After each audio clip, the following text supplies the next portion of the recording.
I'd like to call tonight's meeting of the Pittsburgh City Commission to order Tuesday, October 8th, 2024. Please stand for the flag salute. I pledge allegiance to the flag of the United States of America and to the republic for which it stands, one nation, under God, indivisible, with liberty and justice for all. Chaplain Pete May, would you come forward, please? Thank you very much. I'd like to begin an invocation with a short prayer. Let us pray. Blessed are you, Lord our God, eternal, infinite, and loving. Come, be with us this evening. Assist us to be aware of you who are always with us. We ask your assistance in addressing the needs of our community. And as we see the summer fade and the seasons change, we ask you to protect our city from the dangers of threatening weather.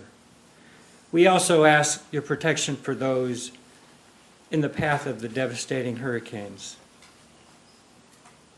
May our thoughts and words begin with kindness this evening and be guided by our care for the good of our community. This we pray in the name of all that each of us holds sacred and holy. Amen. Thank you very much. Thank you, Pete. All right, I'd like to open up the public input. Please, if you have public input, please limit your comments to 3 minutes. Come forward, state your name and address.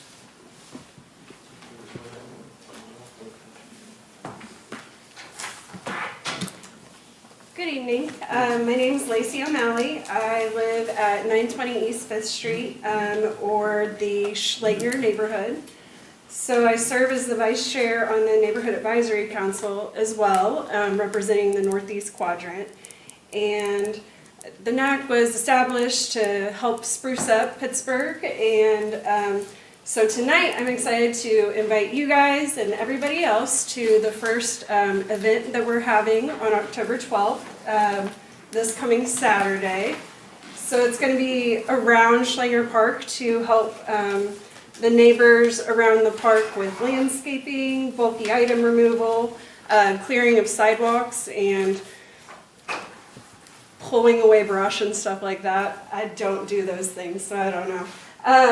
But it's going to be the area around Schlager Park. We're going to be there from 9 to 1 o'clock, but if people want to come out just for an hour, see what's going on, meet the neighborhood advisory folks or the volunteers that are helping out, we'd love to have you.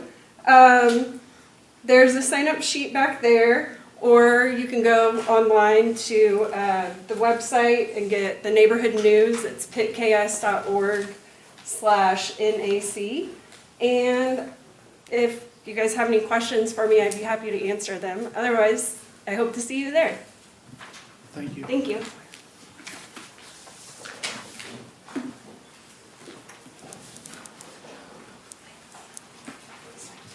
My name's Don Freebley. I live at 986 South 209th Street. It's actually outside of Pittsburgh city limits.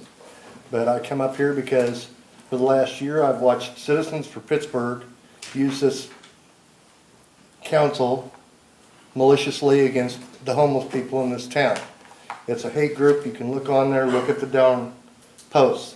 They targeted me for making a post about calling it a hate group and attacked my brother, who is a disabled veteran, on there. 7 days later, the city's there cleaning his yard up. This needs to stop. Our codes are not meant to be used maliciously by anyone. Thank you. Thank you, Don.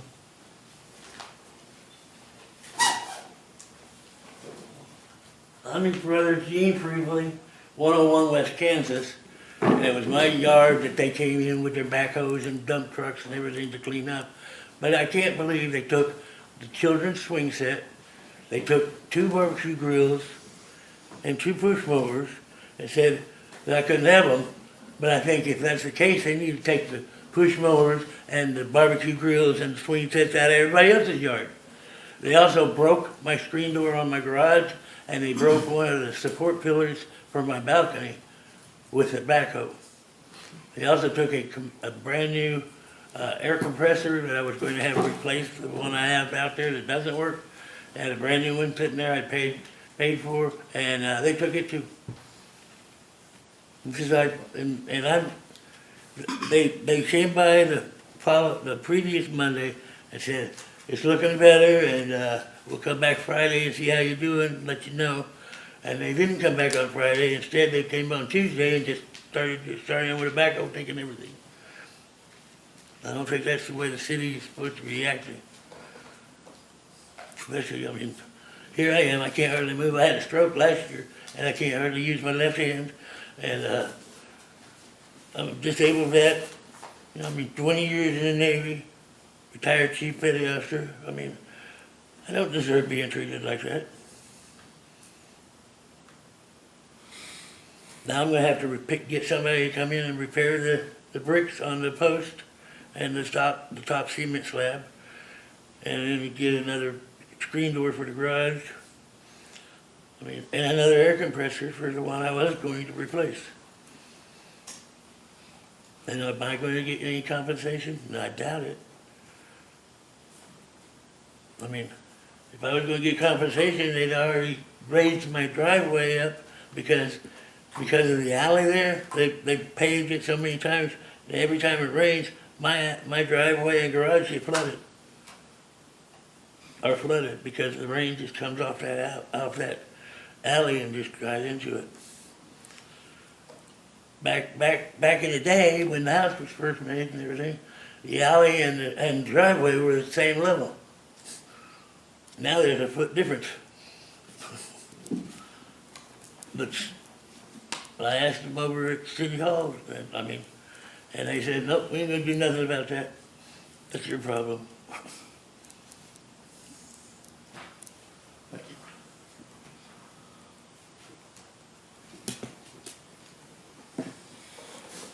Anyone else?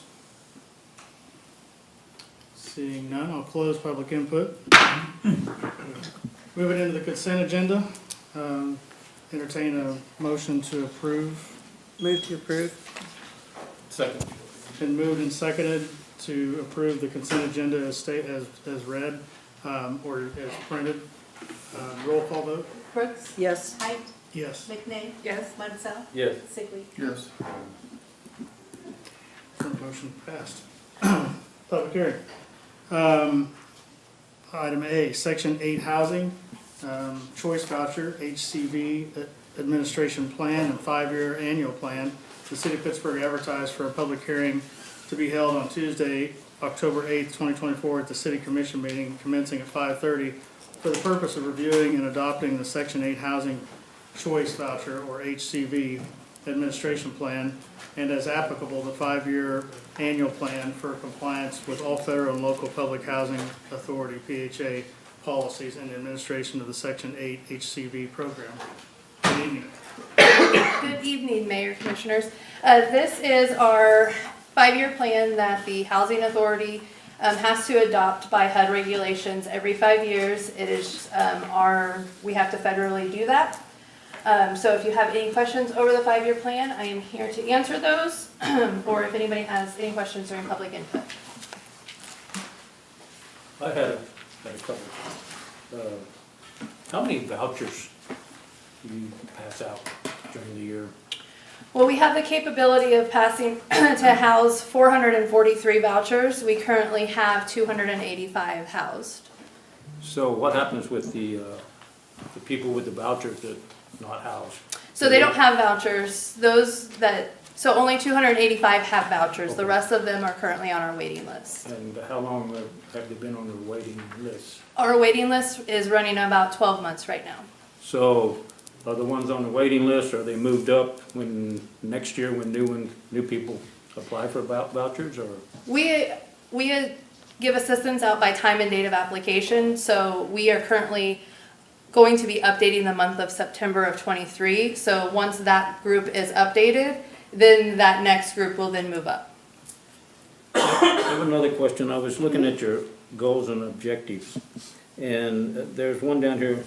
Look to start a landlord incentive program. What are we talking about there?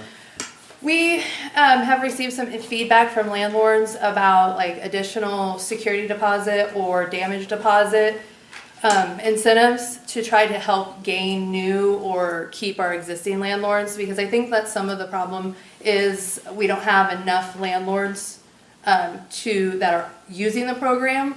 So hopefully this new incentive program would gain new landlords. And did you hear this from the landlords? Yes. Okay, Mm-hmm. well, thank you. You're welcome. Anybody else? So open up to public hearing.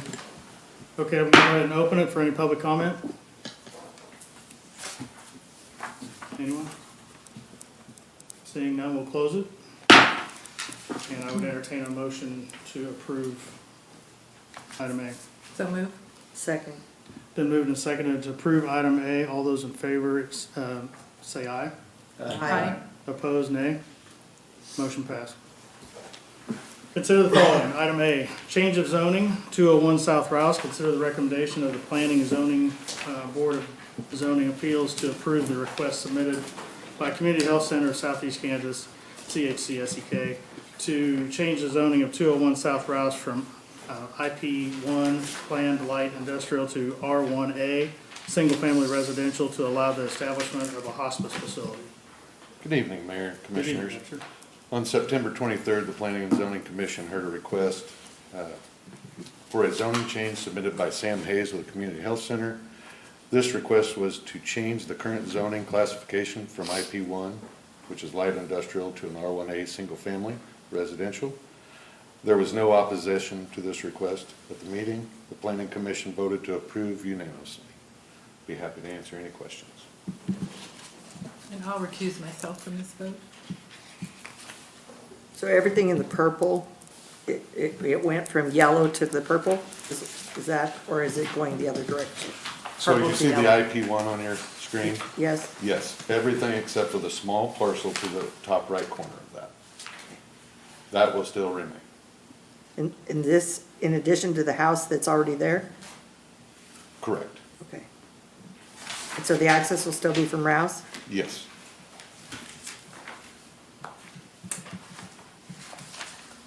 Any other comments, questions? Entertain a motion? Move to approve. Do I have a second? Been moved and seconded to approve item A. All those in favor, say aye. Aye. Opposed, nay. Motion carried. Thank you. Thank you. Item B, resolution number 1285. Consider approval of resolution number 1285, a resolution of intent with respect to the distribution of American Rescue Plan Act, ARPA, fiscal recovery funds. Mayor and Commissioners, so obviously, oh man, how many years it's been? It feels like 100, and sometimes it feels like 2, but we were recipients of over $3 million to the American Rescue Plan Act. We have spent everything that we could think of originally that was related to the restrictions that they had on that money, which was, we spent it on the facility, we spent it on a backup kind of data center where we house our emergency management, basically all of our equipment in case something struck one of the sites, we have a backup site. We've now been tasked with at least committing the remainder of that money. We have till 2026 to spend it, but we need to commit it by the end of December. So the staff got to work pretty quick. We pulled together some estimates. The list you have before you would commit the remaining 2.1 million. A couple of things to think about when you look at the list. I wish we could stick it up on the screen, but I'll just run through it quickly. Pickleball courts was $500,000. A new financial management system is $400,000. Track loader, which is a piece of equipment that we don't have. It's basically a big bulldozer that would allow us to do a variety of things that we can't usually do, and we usually ask the county or somebody, or we contract for that work to be done for $250,000. Four Oaks irrigation, which would be the irrigation between the tee boxes and the greens. Right now, there is irrigation out there, but it's all failed, and so we would have to find it, replace it, and automate it so we're not running around doing all that by hand. The band dome, which is down in Lincoln Park, would be $250,000 as well. That's a very historic facility. We've looked at the cost to replace it. But it really comes back to, you know, some things we just want to keep. They mean a lot to a lot of people, and so if we can fix it for this amount, we thought it'd be a good idea. The trash service capital outlay, obviously, we stood up a trash service out of the middle of nowhere, unbudgeted this year. It was a pretty big lug on the general fund.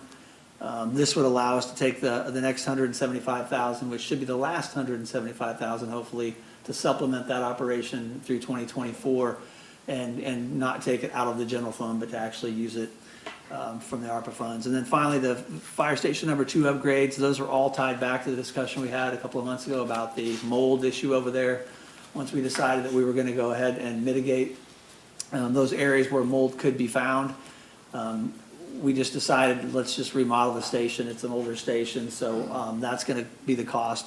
It's basically $75,000 to get all the flooring, all the roofing, all the HVAC and everything else done. Once again, it would have been unbudgeted, so that was another button. But a couple of things to think about on this list. Number one, just about everything on this list is too big to do out of the operating budget, with a couple of exceptions. We could probably handle a couple of these, but for the most part, these are difficult to do. And they're also too small to really be dealt with on our semi-annual bonds that we usually issue, about $3 or $3.5 million. So some of these have been on a list at the city for a long time. This list, I think, allows us to commit to this. Once again, this doesn't mean that we're gonna necessarily spend exactly this dollar amount, but it would meet the needs of the reporting that we need to do back to the federal government with related to the ARPA funds. And I think the last thing I want to say about this list is it really is meant to pick out the projects that would have a citywide impact to everybody. There's not too many projects on here that would just serve, even when you're down to the fire station serves the entire community. But the pickleball courts, the recreational facilities, the golf course, those kind of things are something that can be used by the entire community. So we wanted to be real careful not to fund anything that would be a one-time, or excuse me, an ongoing operating expense like salaries, but items that would benefit. Lincoln Center roof, Lincoln Center, I mean, some people may have never been in there, but it's an important building like Memorial, and it needs a roof, which is a very expensive thing. So anyway, that's the list that we've come up with after about a month. We'll get to work on these as soon as we can. We don't need to spend these dollars before the end of the year, but we definitely want to commit to this list and meet the needs for the federal government. Darren, to be clear on the pickleball courts, those are additional pickleball courts, correct? These pickleball courts, this $500,000 would take the existing pickleball courts, which were really just overlaid tennis courts that have a number of issues, and they would be removed. And in addition to them, there will be 6 other courts, and they would all be there's a technical term for that kind of surface that would be put in, but yeah, they would be a little quicker, I think. They would definitely not have cracks. And then what we would do is reach out to the rest of the community with regards to fencing and lighting and some other amenities that could really dress that up. Heavily used too, by the way, I think, by the community. Not by me, but I think the guy on my right, they have one already named after him. So yeah, there's some real, it's a very popular sport. And I think where it really struck us is it's a crossover. It looks like the high school kids have a pickleball club right now, and a lot of it's just gaining popularity, and it seems like a good investment. The restrictions that you talked about in the beginning, did they change to this part here, or are they the same? Yeah, actually, I think what it came down to was there was initially, they came out with the money and said it has to be for this, and it was to make up for people that had been like employees that had been disturbed by COVID. People were getting sick, we were getting shots, we were doing a lot of that stuff, and it was a revenue loss kind of buffer. But really what it became was, if you looked at the overall revenue that you lost during that time, as long as you were spending up to that amount, that's kind of what you're reimbursed for. As long as you were using it for government operations, you weren't restricted to that. So for us, everybody's reviewed it. I think we're completely in line. I think these meet the needs of everything that's in there. But it's tough to spend money. That's one-time money. So it's tough to figure out exactly. We have so many needs that we don't have money for. But I do think the ARPA money, I think Chuck brought up a great point to me this week when we were talking. He said, why don't we just put it towards the wastewater treatment plant? Which is a great question, because I think that's 2 years ago, that was one of the top priorities. Now, with the cost of the plant being $50 million, this amount of money is 2.1. It's a small percentage of the overall money, and we have so many other funding sources that we can use to fund that plant And we want to fund that plant over 30 years or even longer because we really don't want to burden all the taxpayers today with the cost of a $50 million wastewater treatment plant that's going to serve our community for half a century. We thought that these dollars we'd better spend on things that would improve the quality of life right now in Pittsburgh for as many people. And I hope that answers the question that maybe you weren't even going to ask, but I know you brought up. I was waiting till you finished. man. Sorry, Chuck. You know, when I first got on the commission, there was a guy named John Kelly. I went to school with him since kindergarten. And he told me that when it come time to make decisions on spending taxpayers' money, there's a wants and there's a needs. And there's a lot of stuff on here that is great projects, but I'm looking at what we need. We need to, in my opinion, abandon rehab. Lincoln Center needs a roof, that's a need. Fire station number 2 is a need. In my opinion, which I'm gonna bring it up because we started a wastewater treatment plant. And I'm not saying we need to give all the money to this, but we did start increasing utility rates back in 2022 or maybe even before, I can't remember, 3% a year to build reserves for the new plant. And I was asked by taxpayers, why are you raising our rates again? You know, I said, well, I explained to them, we need to build replace a 50-year-old water treatment plant, and I'm in favor of that. So, but I said, on the same line, that we have some ARPA funds that we could use to help with that. And I still champion for using ARPA funds. I know whatever we use out of this is not going to pay for a $50 million water treatment plant, but it is something that we're going to show the taxpayers that, you know, we have to raise the rates to pay for this. But anytime we got some money, one-time money, we ought to use it. And like you said, this is a 30-year project. So you're looking at, I'm not talking about the rest of you, and I hate to mention you with me, Doc, but we're going to be paying for that the rest of our lives, and that's fine. You know, we have some young kids, probably 30 years old now, just an example. They're going to pay for it for 30 years. So I just feel like we need to get some of this money and put towards a wastewater treatment plant. Is that, yeah, I mean, is that a question? I mean, we've obviously considered that, like I said. I think we've done, to the taxpayers, what I would say to them was, our goal from the minute that we found out that we were gonna actually start thinking about designing and building a plant was to reduce the amount of impact on the taxpayers locally. Because obviously, like I said, it's a 50-year plant, and we didn't want to burden them any more than we had to. To that end, we went out and raised $10 million from other agencies. So that 50, if it is 50, I don't know, we're going to bid it probably next month or the month after that, so we'll find out what the cost is. But 20% of that cost is already going to be moved off of the local taxpayers. They won't be burdened with it. A couple of big users, Sugar Creek for one, is somebody that we provide that service to. We will have, as our biggest user, and they create some pretty serious waste, they'll need that plant, so we're gonna negotiate with them. They're gonna contribute heavily based on how much of the load of chemicals that we have to treat through that plant they're responsible for. Once again, that will reduce that overall amount to the local taxpayers.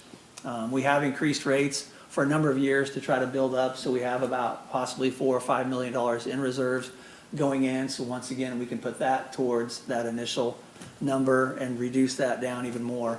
But at some point, you're never going to be able to build a wastewater treatment plant that doesn't have a burden and a rate impact on the people that are using it. So, like I said, that's 10, 14, that's maybe $20 million. Hopefully more like 25 that we've already eliminated from the 50. This money can be used for anything, and that's why it didn't make it on this list, but we are here to serve you, and we'll answer any of your questions and do whatever you like. I think I kind of sitting here trying to think and comparing it to personal finance. It's sort of like if the wastewater treatment plant is your mortgage and you come across a financial windfall all of a sudden, but you know you got, in this case, 8 other projects. Do you put the money, do you put the money on your mortgage to try to pay the mortgage down, or do you pay for the 8 things that you need, that you know need upgraded or fixed? And I think it comes down to that. I like the idea that it does address 8 separate things that, like you said, you've identified as needs, or things that are too small to, how'd you put it? You put it, I like that. They're too big for the operating budget and too small to bond out. Bonds usually sell bonds for things that are gonna be 10 years or longer. The other thing is, you know, we sometimes have to rely on private donations. So the mini golf is an example. You know, if some of these areas fail, that the community uses and we don't have the funds, we're gonna have to go back out to the community and ask for donations. So, you know, and we can't continue to do that over and over. I think we do have somewhat of a responsibility to maintain, you know, Cheryl's made this point, you know, to maintain our Investment. yeah, Protect our yeah, investments. and so, and these are, you know, all of these are used. I mean, I've been in Lincoln Center a lot and looked at the ceiling. I know that, you know, the band dome would be, a lot of people would like to see that, you know, brought back. That's part of our history. So, I think we need to use the money for these because we're not gonna have other resources and we can't continue to go back out to the private donors to help us maintain these areas. So it's kind of like, you know, Chuck's point, going to the taxpayers, but it's also, you know, going out to private donations to help maintain our the quality of our community. Or eventually It just put goes. increase in the budget Yeah, to pay for true. them, so. As far as the list goes, I think it's kind of vague because we had no knowledge about who and how you picked these 8. I find it kind of difficult to swallow that we'd spend $500,000 on a pickleball court, but only $75,000 on fire station number 2 upgrades.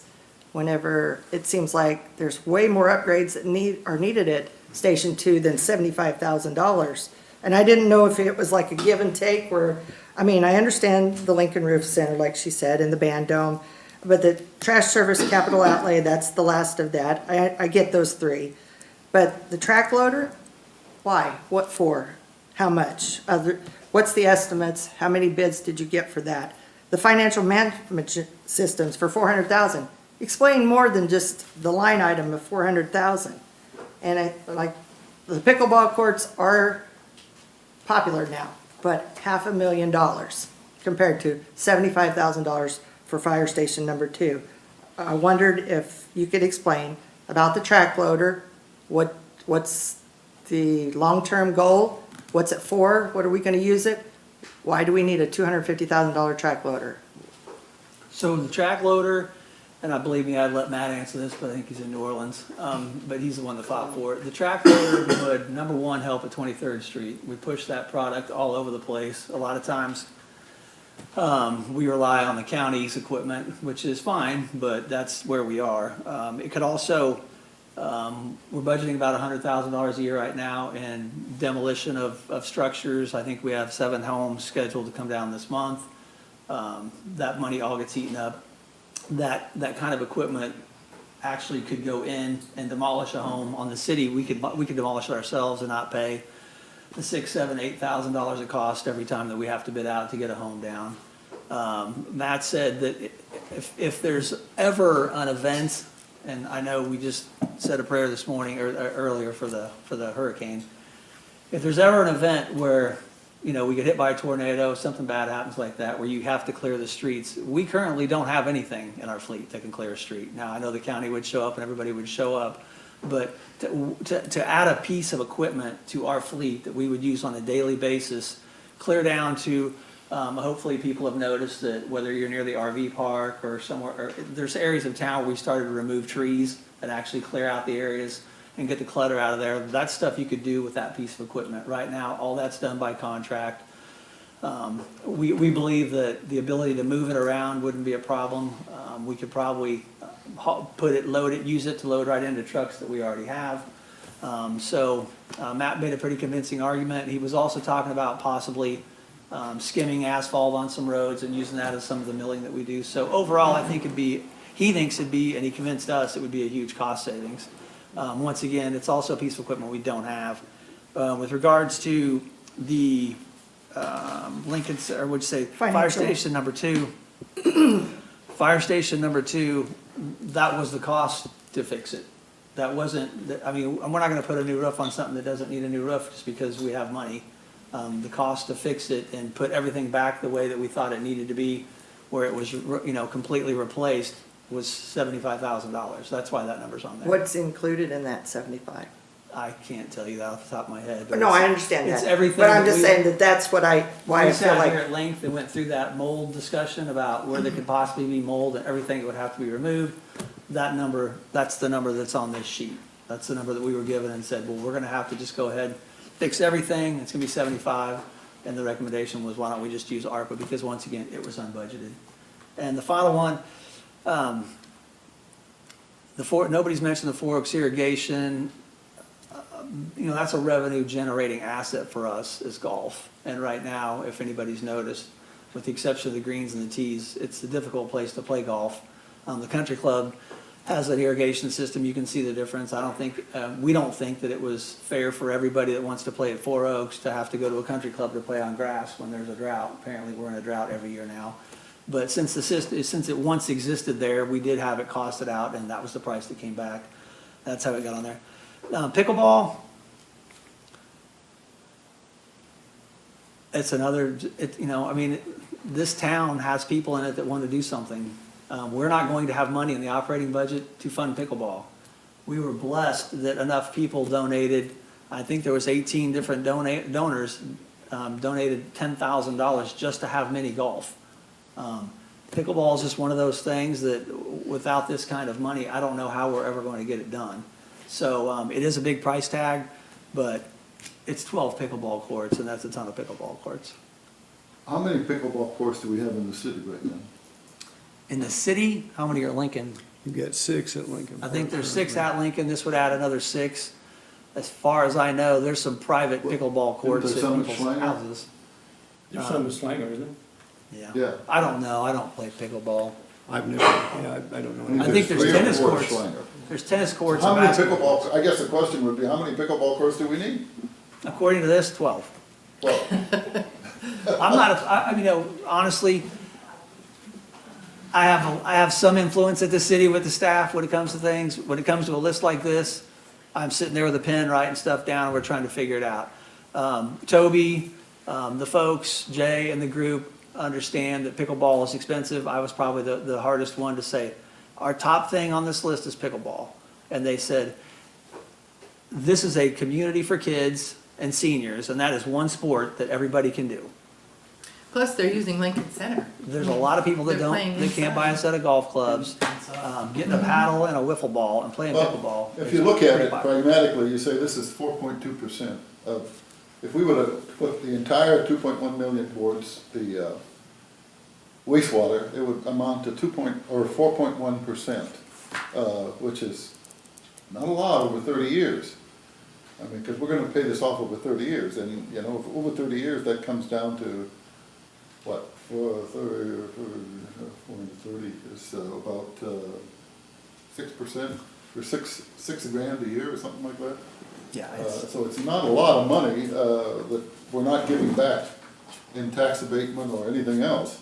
I think if we're gonna be a community that moves on, surrounded by a university that moves on, we're gonna have to provide these kind of things to our citizens. And I think, and Blake can maybe talk to this, but through Imagine Pittsburgh, these are the kind of things that raise to the top of the list. They're amenities, they're why families want to move here, they're why families want to stay, so. What about the financial management system? Well, I think your question regarding that was, what are the specs, what are we putting in, yada, yada. I mean, this list has to be done by December. The specs and everything that Jay has to go through with Allison to close the year and then still find time to spec out an entire financial management system has not been done. It's in the works. It isn't going to be done by December. We'll bring you that product probably first of the year. about who we bid it to, what we think, but we're not gonna know specifically what we're gonna put in, what systems it's gonna touch, what would it take to take all the data we currently have and move it into a new system, because all that's gonna need to be done. It's an estimate. But it's, well, and quite frankly, it could easily be $500,000. We're that far in front of it, but it's going to be every penny of 400,000 by the time it's in. But it's going to save us a ton of manpower, and it's gonna increase the ability to put out better products. Okay, so you're saying that anything we put into any of these projects, anything above that is on us, but this is money that we're using that. No, I'm not saying that, I'm sorry if So- I didn't make that clear. I'm saying these are all estimates, and these are all estimates being pushed by the December deadline, that some of these things we're getting estimates right now. I'm pretty comfortable with the irrigation. That band dome rehab,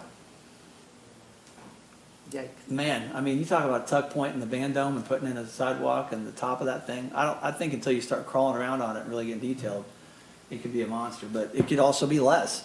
But Lincoln Center roof, we know.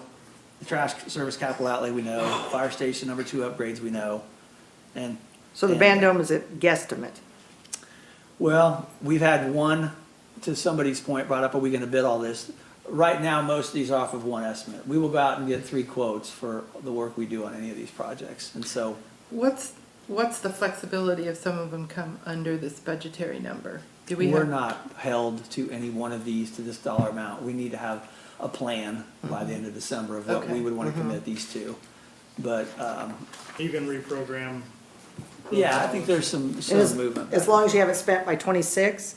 Is Yeah, I that- believe, I don't know if I'm looking at the audience like somebody's gonna know, Jay's shaking his head, I believe 26 was what I was always told. Darren, you talked about 75,000 for the fire station for the mold issue. What about the living quarters concrete floor that's settling? Has that been looked at? I'm sorry, Jeff. I think all our floors are settling. Narrow this From what we've seen, there is some settling there. We won't know until the demolition has been completely done, how much it's there, but We we're need not to seeing address it. that also. We will try to, yeah. If it's substantially more than we know, we'll obviously come back, but we're not seeing a lot in the walls from what we've seen so far. Well, it's going somewhere, the floor. You've seen it. Oh yeah, there's a little bit. Over the sleeping quarters, we saw a little bit of a crack, but that'll be addressed in the walls and so forth. All right. So, yeah, thank you. And I think to Cheryl's point, I mean, yeah, if something comes in 10,000 or 15,000 higher, we can absorb that in the budget. We just can't absorb $2.1 million Sure. worth of projects that aren't planned or, and I apologize, you didn't see the list earlier. We've been working like, the 5 year's not even due until next month, but we're like, the 5 year's gonna be too late for you to have a meeting before the end of December. So we kind of pulled the stuff that would be not in the 5 year anyway, because that wouldn't be funded in the 5 year, because these are difficult to fund. But we tried to get the big community impact, and I think for the most part, this reflects that. So for the purpose of identifying the remaining ARPA funds on item B, do we have any more discussion or questions about that? If not, I'd entertain a motion. So moved. Second? It's been moved and seconded to approve item B, resolution number 1285. All those in favor indicate by saying aye. Aye. Opposed, nay? Motion passed. All right, non-agenda reports and requests. I don't think Anything? we have anything. Okay, move on to Pittsburgh Positive. I neglected to have one last week, or last meeting, but I would have identified that one and just carrying on to this one as a longtime fan of Pittsburgh and Pittsburgh State and just Southeast Kansas in general, but I'd like to make Gene Bicknell our Pittsburgh Positive for the coming, for this meeting, and then get him recognized in the very near future. So that's all I have. Stu, I have something. Oh, yeah, that's right, I'm sorry. Recently, I was invited, I think we all were, maybe I was the only one that had the time to do it, but I'm sure there'll be other projects you'll get invited to. But I toured a recently completed new house in Pittsburgh. And I didn't know until I went and seen it, is great. It's something that this group should be recognized for, even though they don't want to be recognized for it. So I would say, I was going to say something about it, and I hadn't heard about it till I went and talked to them. It's LPF Homes. Does anybody know what LPF Homes are? LPF stands for Level Playing Field. Level Playing Field Homes is a nonprofit that helps level the playing field of home ownership by allowing members of the community who may not qualify for home ownership through traditional means. LPF Home helps create family wealth by moving home renters to homeowners in the four-state area. What makes LPF Homes unique is they address the largest hurdle to homeowners, the down payment. Plus, they reset existing high-interest debt from credit cards, payday loans, etc., into home payments at a much more affordable rate. For more information, if anybody's interested in this, which is a great cause group, lpfhomes.com. Look them up, get on a list if you want to help donate. I'm sure they'd appreciate it. It is pretty exciting. I talked to one of the people involved in that before the meeting, and yeah, it's exactly what we're talking about, the affordable housing that's getting harder and harder to come by as costs go up. But it's pretty amazing. They just finished the first house, right? Oh yeah. Yeah. The second one's almost Yeah, I completed. agree. Thank you for recognizing them. So, Well, all right. You know, we hear so much about our homeless, but that is an example of people out in the community trying to Do something. do something. Well, it's not just for homeless, it's for first-time home But buyer. it's Right, affordable housing. It's an example. It's an example of community members getting together and solving a problem. Yeah. Right. All right. Motion to adjourn. Anybody? So moved. Second? Moved and seconded to adjourn. All those in favor say aye. Aye. Opposed? Nay. We're adjourned. Oh, it's just keep.